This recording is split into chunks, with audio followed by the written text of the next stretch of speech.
Well, hey there and welcome back to another video. If you are new here, welcome. My name is Paola of paolaponcevideos.com and I help you master all of your gel nail services using Japanese soft gel only. If this sounds like a niche you like to consider exploring, then at the end of this video, do consider subscribing. All right, real quick before we dive into another daily video this month, I want to tell you how you can find other video topics that I've done. Okay, so if you're ever in the comment section and you're like, I wish you would make a video on this, definitely drop a recommendation. But also I want you to go over to like my main page, my main channel page, click the search tab and type in what you're looking for, because believe it or not, I may have already talked about something that you want me to talk about.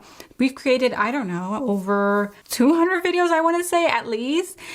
So there's definitely some topics out there already. So just if you ever want to know if I've already talked about a particular topic or subject, then type it in that search bar so that you can find what you're looking for, because I probably already talked about it. So I just wanted to give you a heads up on that, okay? Just kind of came to mind. All right, today we're going to be talking about brushes, and we talked about brushes like 2 days ago, and that video was about 3 brushes you should own, and I'll tell you now, it's a liner or a couple liners, a square brush, and a flat brush, because they all have a little bit of a different purpose. So today's video is going to be about why it is important for you to designate brushes to your gels. So if you're new to the channel, again, welcome. What we focus here on is soft potted gel formulas or Japanese soft gel, right? Usually come in these little pots, and you shouldn't use the same brush for all of your gels, okay? So here's what you're going to need. You're going to need at least, I have 1, 2, 3, 4, 5, at least 4 brushes, 4 separate brushes when working with soft potted gel systems. Yes, of course, in the beginning you can work with just one if that's all you have. You're just going to definitely have to clean it in between uses, okay? So you're going to need a base gel brush. Let's just dive right into it, right? Base gel. So a base gel brush, why is that important? Why should you designate a base gel brush to your base gel formulas? And do you need a base gel brush for every base gel that you own? Well, first of all, I know we're trying things as DIYers, right? If we're pros, even if we're pros, we're still trying out things.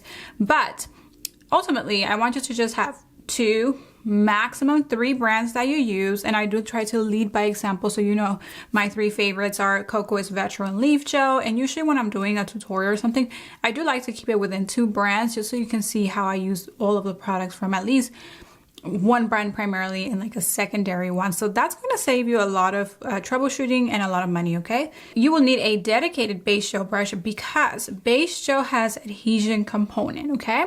Also, a base gel may not be the clearest gel, so you don't want to take that base gel and go mix it into your top or your potted top gel, which we're going to talk about. So a base gel brush is important for that reason, so that you don't contaminate your other high gloss gels. But it's also important because when you are preparing the nails to apply the base gel with your base gel brush and you're scrubbing in, let's just say, the gel, or you're brushing it on there thin, you don't want to apply another top gel accidentally on there because you're mixing and matching brushes, because that can lead to inconspicuous lifting. Like, you won't know what's going on. I'm doing everything right. Why are my nails lifting? So that is why you need a very specific base gel brush. I'm going to repeat that again. You need a base gel brush so that you don't contaminate your other pots, and also because it doesn't have the highest clarity, right? And number 2, because you don't want to use that base gel brush into other products and then apply your base gel, and then those products don't have adhesion component like a builder gel or a top gel, and then you use that brush on the natural nail to apply your base gel, and there you have it, some inconspicuous lifting. You don't know what's happening, and that's because those other gels did not have adhesion component, and this one does, okay? The second brush that you will need is a builder brush. Just real brief, what type of brush should you apply or dedicate to your base gel? It can be a square or an oval or a round. We say oval, round interchangeably. Again, you can watch that last video that I made on that topic of brushes. Brushes are really important, actually. That's why we talk about them a lot. So you need a square brush or a round brush, right? For your base brush. You can just find whatever you're comfortable with. If you want to try a couple in the beginning, that's fine. And then you can assign the one that you didn't use for your base gel for other gels that we're going to be talking about. So the second brush that you are going to need is a builder brush. So a builder gel brush is important for a couple of reasons. So usually when you apply your base gel, you don't need a lot of product on that brush. And so that base gel brush can be firm or slightly flexible, okay? However, for your builder gel, you're going to need something a little bit more firm or longer because you grab anywhere from 2 to 3 times more builder product than you do your base gel. Okay, so if you grab 3 times the amount as more, when you dip your brush in your pot of gel, it cannot flex, right? It cannot be too soft. You're gonna need something firm. And if you're working on long nails, you don't want to grab a short brush for your builder gel because that builder gel is going to be 3 times the amount. And so you need a tool, a brush that's going to help you plop the blob on the nail and float it, whichever technique you use to float that, and then bring it back up and self-level. We teach all of this in our Master Gel Nails course. If you're interested, do check out the free masterclass down in the description box below, okay? So second brush is a builder brush, and you need to be particular about the firmness and its length because you are grabbing 3 times the amount of builder gel to apply that over a base gel, all right? So next up, what you need is a potted top gel brush. Again, it can be a oval or square. That's what we use in Japanese soft gel systems. And why do you need to dedicate a particular brush to your potted top gel? Now, let me just quickly go back to that builder brush. You need to have a builder brush because you need to have it separate from your base gel because that builder brush doesn't have adhesion component, and the same is going to apply for this potted top gel brush. So it doesn't have adhesion component. And so if you use your builder brush and you use that same brush to apply your base, and we talked about that builder not having adhesion, and then here you are maybe scrubbing the gel on as a first layer. So you're putting the builder gel that doesn't have adhesion component onto that nail, that natural nail, and it's going to lift basically, because even though you're using base gel now, well, it had some builder gel left over in the bristles. And that's how like this inconspicuous lifting can happen, okay? So with that in mind, the third brush that you will need again is a potted top gel brush, okay? And why do I say potted? Because you only need a brush if the top gel that you are using is in a pot, which is in the case of Vetro and Leafgel has potted top gel. Kokoist is the only one that has just brush on bottles, okay? And that's totally fine. It does help expedite the process once you're done with your nail services. So Americans who use Japanese gel nail systems, we're actually okay. Maybe this is true in Japan, but we're okay with a brush on bottle of top gel because it just kind of helps us quickly like seal the deal, okay? But with that being said, there are people that like potted top gel, and I use potted top gel if, for example, I have some nails that I just applied a single color and I just want the entire gel service to be the traditional form of applying, like in Japan via the pot. And so if it's just single color, my potted top is going to slow me down a little bit because I do have to iron it out, right? Then just applying like from a brush on bottle, and it's going to take me a little bit longer. So I usually only use potted top gel if I'm only doing a one color service or a French, because the potted top gel also has a little bit of thickness to it, so it's going to help self level, okay? So why do you need a separate brush for your top gel, potted top gel? You don't want to contaminate it. You don't want to grab color brush, God forbid, oh my gosh, or glitter brush and start applying your top coat, because then you're going to contaminate your top gel, right? So that one is kind of clear, pun intended, to understand why you wouldn't have that brush for them. Okay, so lastly, you will need a color brush. Now, can you just use your base gel brush for it? Yes, if you're, on a budget and you just want to explore with that, that's totally fine, totally cool, right? Because by now, if you're using all pots, you have a base gel, a builder brush, and a top gel brush. So you have 3 brushes and you're like, do I really need another one? You don't. I can't resist the urge to go shopping, so I'm gonna go for that brush, I'm gonna go buy that brush. But also I like to keep things tidy, so I will buy a color brush. And believe it or not, the way you apply your base gel is different. Like the brush technique and flow and pressure is different than how you apply your color gels. Like your color gels, there is supposed to be a little bit of firmness, but at the same time flexibility to apply the color so that it's not super streaky. That's important. And so that is why in my last video about brushes, I did make some recommendations, and I'll tell you that the ones that I like for color are the Vetro ones and the Lily Gel Oval Plus. Now, that doesn't mean that all of the rest don't work. They actually do. That's how they apply their colors to those other gel brands. But for me, those just had the right level of flexibility when painting the color so that the color was not streaky. So applied it really smooth. And they're oval. I find myself a little bit better with oval brush when applying my color. All right.